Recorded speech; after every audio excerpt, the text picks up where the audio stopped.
সাবধান হয়ে যান যারা এলপিজি করতেছেন বা অলরেডি করছেন, তাদেরকে বলতেছি এলপিজি ট্যাঙ্ক নিয়ে সাবধান করতেছি। আপনারা অনেকেই এলপিজি করতেছেন লম্বা সিলিন্ডার দিয়ে অথবা ফুয়েল ট্যাঙ্কের ভিতরে এলপিজি করতেছেন। এটা কিন্তু ভয়ানক বিপদ হয়ে দাঁড়িয়েছে। বর্তমান সময়ে অনেক বাইকার বিভিন্ন ধরনের সমস্যায় ভুগতেছে। কি কি সমস্যায় ভুগতেছে? লম্বা সিলিন্ডার নিয়ে এবং ফুয়েল ট্যাঙ্কের ভিতরে এলপিজি সিস্টেম ফুয়েল ট্যাঙ্কের ভিতরে করেও বিপদে পড়তেছে। কি বিপদে পড়তেছে, কি সমস্যা সব বলবো। যদি আপনি এলপিজি একান্তই করতে চান আপনার বাইকে, এটা যার যার পার্সোনাল ব্যাপার, আমি কাউকে করতে বলতেছি না, যার যার পার্সোনাল ব্যক্তিগত ব্যাপার। আপনি যদি আপনার বাইকে এলপিজি করতে চান, যারা করে তাদের সাথে যোগাযোগ করবেন। কিন্তু যারা করতে চান তারা সাবধান হয়ে যান। যদি এলপিজি করতে চান আপনি নিজের ইচ্ছায় যদি আপনি করান, তাহলে গোল সিলিন্ডার দিয়ে করাবেন। যেমনটা স্ক্রিনে দেখতে পাচ্ছেন গোল সিলিন্ডার, এই ধরনের গোল সিলিন্ডার দিয়ে করাবেন। এবং এই সিলিন্ডারটা বাইকের এই যে পিছনে থাকে, এই পিছনে ক্যারিয়ারের সাথে টুল বক্স বানিয়ে নেবেন। এসএস দিয়ে টুল বক্স বানাবেন, টুল বক্সের ভিতরে রেখে তারপর এখানে সেট করবেন। এটা সবচেয়ে নিরাপদ এবং ভালো। গোল সিলিন্ডার গুলি ব্যবহার করবেন, লম্বা সিলিন্ডার ব্যবহার করবেন না। কারণ সারি গার্ডের সাথে যে লম্বা সিলিন্ডারটা ব্যবহার করা হয়, এইটা অনেক বাইকার ভোগান্তিতে পড়েছে। রাস্তায় যখন টার্নিং নেয়, রাস্তায় ডিভাইডারের সাথে রাস্তার সাথে যে ফুটপাতের যে বিট থাকে এবং উঁচু নিচু রাস্তায় যখন চালায়, নিচের থেকে বাড়ি লাগে, ক্লাম খুলে যায় এবং নজেল ছুটে যায়, গ্যাস লিক করে, জং মরিচা ধরে, দ্রুত নষ্ট হয় এবং গ্যাস লিক করে। এই ধরনের অনেক সমস্যা ভুগতেছে লম্বা সিলিন্ডার গুলি, যেগুলি সারিগার্ডের পাদানির নিচে লাগানো হয়। লম্বা সিলিন্ডার দিয়ে আপনারা কখনো এলপিজি করাবেন না, এটা কিন্তু মহা বিপদ। বারবার ছুটে যায়, গ্যাস লিক করে, নষ্ট হয়ে যায়, জং ধরে যায়, ফেটে যায়। এবং কি যে নজেলের মুখগুলো থাকে, যখন বাইক চালায়, বিশেষ করে ঢাকা শহরে যারা আছে, বাইক যখন চালায় তখন দেখা যায় বাইকের পিছনের দিক থেকে রিক্সায় ধাক্কা দিতেছে, অন্য মোটরসাইকেল এসে ধাক্কা দিতেছে বা অন্য গাড়ি এসে ধাক্কা দিতেছে, তখন কিন্তু একটা ক্লাম দিয়ে আটকানো থাকে সারিগারের সাথে, সেটা সামনের দিকে চলে যায় প্রেসারে। তখন যখন পিছন থেকে ধাক্কা লাগে, তখন এলপিজি সিলিন্ডারের ইনপুট নজেল এবং আউটপুট রাউজার যেটা থাকে, এই দুটো জিনিস ছুটে যায়, ভেঙে যায়, খুলে যায় এবং গ্যাস লিক করতে থাকে। ধাক্কা বারবার লাগতে লাগতে বিভিন্ন রকম সমস্যা হয়। আর ফুয়েল ট্যাঙ্কের ভিতরে যারা এলপিজি করতেছে তাদের সমস্যাটা কি হয় আমি বলি।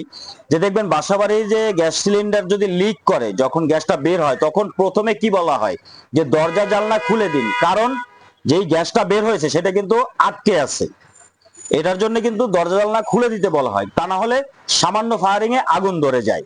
তো ঠিক একই রকম ফুয়েল ট্যাঙ্কের ভিতরে যখন আপনি সিলিন্ডারটা সেট করবেন, পাশাপাশি কিন্তু তেলও থাকবে। আর যদি তেল নাও থাকে, ভিতরে সেট করেন, তখন যেটা হবে গ্যাসটা লিক করবে। কারণ আপনি এটা কিন্তু বারবার চেক করতে পারবেন না, প্রতিদিন আপনি কিন্তু চেক করতে পারতেছেন না যে লিক করতেছে কিনা, তাই না?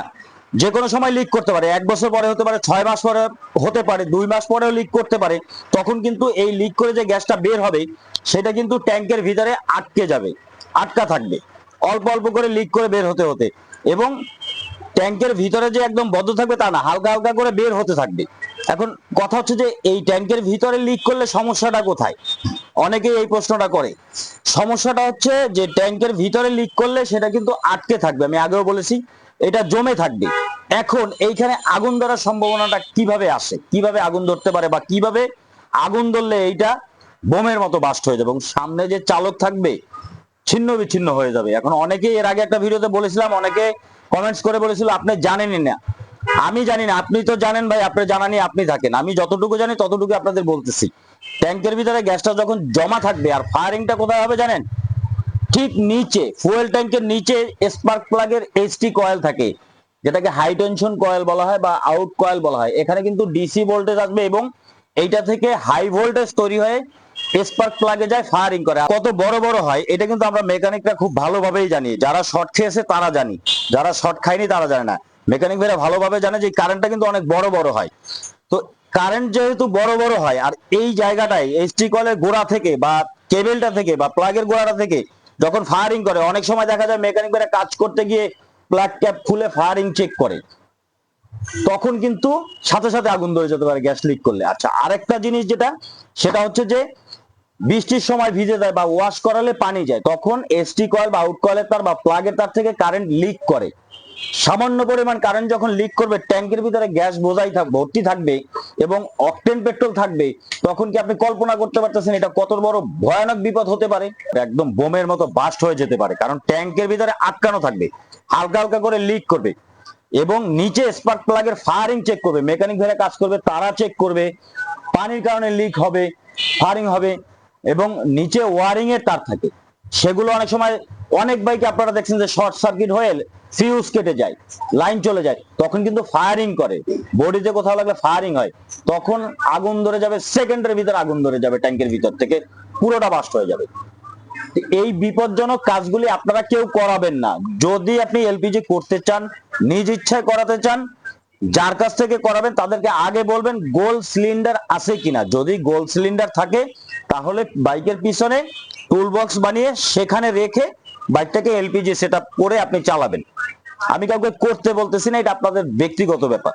যদি করতেই চান একান্ত কেউ, তাহলে গোল সিলিন্ডার বা ছোট সিলিন্ডার দিয়ে পিছনে করাবেন টুল বক্সের ভিতরে, এটা সবচেয়ে নিরাপদ।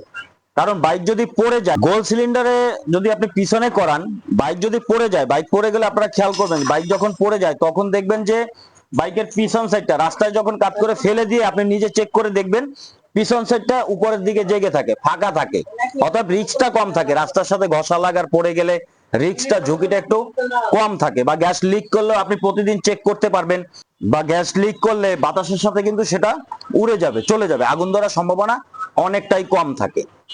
তো আজকে এই পর্যন্তই, দেখা হবে নেক্সট কোনো ভিডিওতে। সে পর্যন্ত ভালো থাকবেন, আল্লাহ হাফেজ।